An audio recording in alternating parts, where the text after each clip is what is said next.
हाँ नमस्कार दोस्तों, आइए हमारे चैनल यूट्यूब में आप सबका स्वागत है। आ जाइए, चलते हैं कहानी में। बहुत अच्छी कहानी, भक्तों, गरीबी दूर करने वाली कहानी। इस कहानी को सुने और जैसा ही करें। दोस्तों आइए चलते हैं एक सेठ की कहानी। दोस्तों आप जानते हैं सेठ लोग होते हैं पैसा से बहुत प्यार करते हैं, पैसा से सब लोग प्यार करते हैं। दोस्तों आइए चलते हैं, बहुत अच्छी कहानी।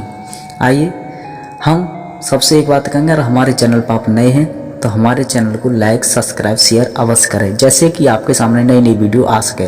दोस्तों आइए हमारे चैनल देहाती अनमोल कहानी यूट्यूब चैनल में आप सबका स्वागत है। हमारे चैनल को सब लोग सब्सक्राइब जरूर करें।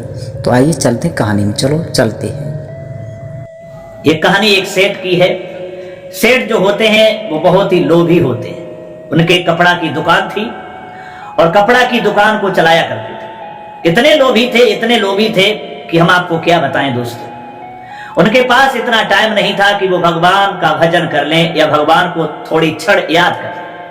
पूजा पाठ करने के लिए बिल्कुल उनका मन नहीं लगता था और अपनी दुकान पर ही बैठे रहते थे और बहुत अच्छे वाले लोभी थे दोस्तों। उनके गांव में एक बार सत्संग चल रहा था। एक पंडित जी थे, वो सत्संग सुना रहे थे। उनकी पत्नी पंडितानी जो थी वो सत्संग सुनने के लिए जाया करती थी। इधर सब स्त्रियां अपने पति को साथ लेकर के उस सत्संग में जाया करती थीं।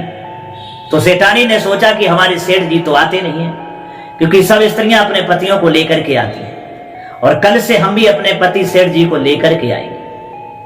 अगले दिन दोस्तों जब तैयार होती हैं सत्संग में जाने के लिए, तो अपने पति सेठ जी से कहती हैं कि सत्संग में तैयार हो जाओ, आज दुकान पर नहीं जाओ, सत्संग सुनने के बाद तब दुकान खोलना। सेठ ने मना किया, लेकिन सेठानी दोस्तों कहां मानने वाली थी। सेठ जी के लिए तैयार कर लिया। सेठ जी तैयार हुए और उनसे कहा कि ज्यादा नहीं, कुछ बातें या दो चार बातें तो जरूर याद करके लाना। अगर दो चार बातें भी सत्संग की तुमने अपने जीवन में उतार ली तो तुम्हारा कल्याण हो जाए। दोस्तों सेठ की इच्छा नहीं थी सत्संग में जाने की, लेकिन सेठानी के डर से सेठ जी तैयार हो गए और भाई सत्संग में पहुंच गए। इधर सेठ जी जब सत्संग में पहुंचते हैं सेठानी के साथ में, तो सबसे पहले आगे बैठ गए। आगे जब बैठ जाते हैं सत्संग शुरू होता है, सब लोग सत्संग को सुनने लगते हैं। लेकिन सेठ जी आलसी भी बहुत थे। सेठ जी को वहां नींद आ जाती है और सेठ जी को जब नींद आई, बिल्कुल जो पंडित जी सत्संग सुना रहे थे उनके सटीक समझ बैठे हुए थे। जब सेठ जी को नींद आती है तो सपना देखने लगे और सपने में क्या देखते हैं कि हम दुकान पर बैठे हुए हैं। एक ग्राहक आया, उसने कपड़ा मांगा, कपड़ा देने के लिए अर्थात काटने के लिए। जैसे ही सेठ जी ने हाथ बढ़ाया तो वहां पर दुकान तो दोस्तों थी नहीं, केवल पंडित जी का एक पीतांबर जो गले में डाले हुए थे वही हाथ में आ गया। वही हाथ में पकड़ करके सेठ जी ने उनका पीतांबर फाड़ दिया। सेठानी ने देखा तो सेठानी बड़ा क्रोध कर गई और डांटने लगी, तुम्हें हम इसलिए लाए थे कि तुम यहां आकर के नुकसान करो। अरे तुमने पंडित जी का पीतांबर फाड़ दिया और आराम से सो गए और सपना देखने लगे। कल नया पीतांबर ला करके पंडित जी को देना, नहीं तो हमसे कोई बुरा नहीं। दोस्तों सत्संग संपन्न हुआ। सेठानी सेठ जी को लेकर के गुस्सा के मारे घर पर पहुंचती हैं, बहुत डांट लगा। और दूसरा दिन हुआ तो सेठानी ने कहा कि जल्दी दुकान पर जाओ और पंडित जी का पीतांबर लेकर के आओ, क्योंकि उन्हें देना है। लेकिन तुमने चार बातें जो मैंने बताई थी कि जीवन में याद कर लो तो तुम्हारा जीवन धन्य हो जाएगा, तुमने कौन सी चार बातें याद की? तुम तो जाकर के बाहर सो गए, नुकसान कर दिया, तुम कुछ करोगे ही नहीं। दोस्तों सेठ जी को बड़ा गुस्सा आई कि सेठानी बेमतलब में हमको डांट लगाती है। तो सेठ जी ने क्या किया कि कॉपी ली, कलम लिया और कहा है कि ठीक है सेठानी, तुम बार बार हमको इसी बात को धमकी देती हो कि चार बातें याद कर लो। हम चार बातें लिख करके ही लाएंगे कि देखें चार बातों से कैसे कल्याण हो जाए। दोस्तों कॉपी और कलम को लेकर के सेठ जी जो थे वो सेठानी के साथ में सत्संग में फिर पहुंच जाते। और जैसे ही सत्संग में सेठ जी पहुंचे, पंडित जी बैठे हुए थे, उन्होंने देखा कि ये सेठ कल वाले हैं जिन्होंने मेरा पीतांबर फाड़ दिया। तो पंडित जी ने वहीं से आवाज लगाई, अरे सेठ जी क्या आ गए? तो उन्होंने बैठने से पहले, झुकने से पहले जो था वो अपनी कॉपी निकाली और कलम निकाली और वही बात लिख ली, क्या आ गई। उसके बाद में जैसे ही सेठ जी झुकते हैं बैठने के लिए, तो पंडित जी ने फिर बोल दिया, क्या झुक गए? तो सेठ जी ने बैठने से पहले वो शब्द लिख लिया, क्या झुक गए। दो बातें सेठ जी लिख चुके थे। इधर सेठ जी जैसे ही बैठे तो पंडित जी ने फिर कह दिया, अरे क्या बैठ गए? तो सेठ जी ने वो कॉपी में बात लिख ली, क्या बैठ गए। उसके बाद में सत्संग सुनते हैं और उनका पीतांबर पंडित जी को सेठ जी देते हैं। उसके बाद में सेठ जी जब चलते हैं तो चलते समय पंडित जी ने फिर कह दिया, क्या चल दिए? तो दोस्तों सेठ जी ने वो भी बात लिख ली, क्या चल दिए। अब आराम से घर पर आ जाते हैं, इधर खाना खाया, भोजन किया और शाम के लिए अपने अड्डा पर विश्राम करने के लिए पहुंच जाते हैं। अब उन्होंने वही बातें याद करना आरंभ कर दिया, क्या आ गए, क्या झुक गए, क्या बैठ गए, क्या चल गए। दोस्तों यही 4 बातें वो याद करने लगे। जब अपनी चारपाई पे विश्राम करने के लिए पहुंचते हैं तो उन्होंने सोचा सो तो बाद में जाएंगे, पहले ये बातें याद कर। इधर दोस्तों सोने का टाइम हो चुका था, सब लोग सो चुके थे, यानी पूरा गांव सो चुका था। और सेठ जी अपने वही जो लिख करके लाए थे, जो 4 बातें वो याद करने के लिए जब कॉपी निकालते हैं, इधर दोस्तों क्या हुआ, सेठ के घर में चोर चोरी करने के लिए आ चुके थे। इधर पहली बात, तब तक सेठ जी ने पहली बात वही पढ़ दी, क्या आ गए।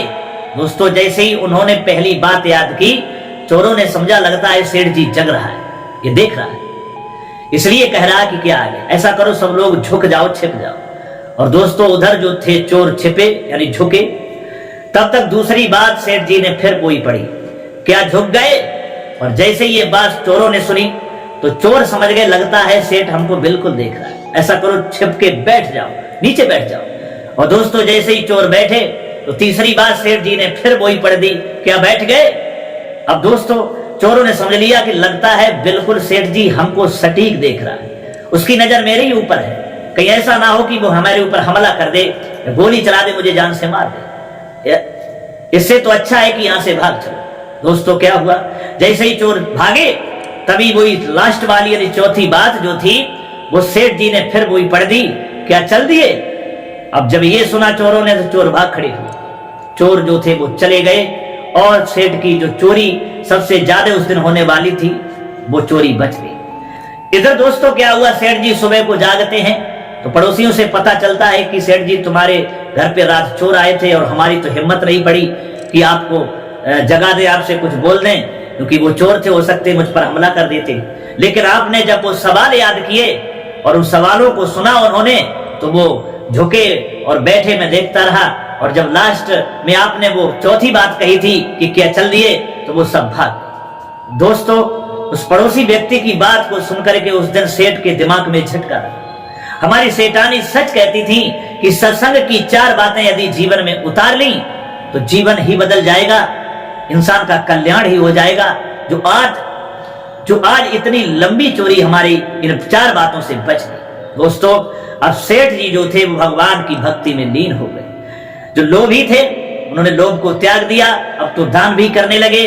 स्वार्थ जो था वो स्वार्थ भी उनका चला गया और आराम से दान करते हैं और हमेशा भगवान के ध्यान में लीन रहते हैं और अपनी दुकान को चलाते हैं। दोस्तों उन 4 बातों से सेठ की जिंदगी ही बदल गई। तो दोस्तों ये थी कहानी जो आपके लिए सिखाती है कि यदि हमें अपने जीवन में, अपनी लाइफ में हमको जीना है तो ऐसी ही 4 बातें हमें अपने बड़ों से अर्थात विद्वानों से और ज्ञानियों से हमें मिल जाती हैं,